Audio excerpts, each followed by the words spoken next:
With women's equality and progress under attack worldwide, the need for the same courage and solidarity that we experienced at Beijing could not be more urgent.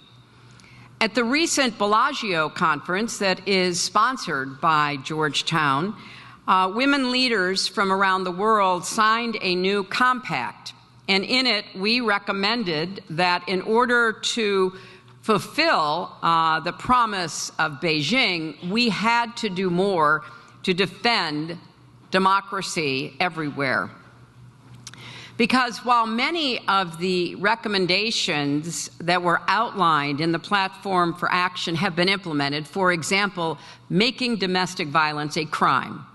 Back then, it was not considered a crime in the vast majority of the world's nations.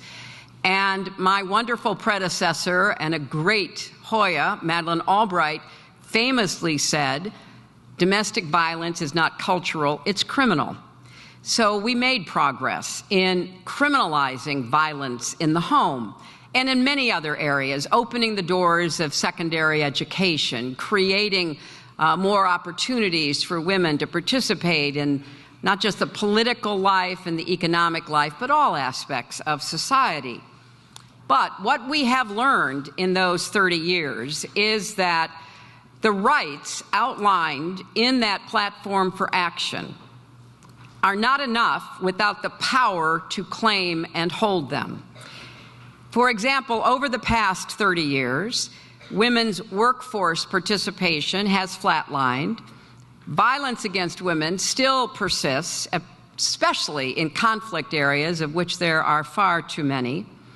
Power and leadership is still dominated by men. Peace and security is still, unfortunately, hammered out, usually among and by men, with women being sidelined, despite evidence, much of it coming from the Georgetown Institute on Women, Peace and Security, that women being involved in peacemaking and peace securing makes peace last longer. And even when rights are on paper, if we don't invest in women's ability to claim those rights, if we don't stand against social norms that strip women of their rights in practice, we can't claim that we are moving toward equality.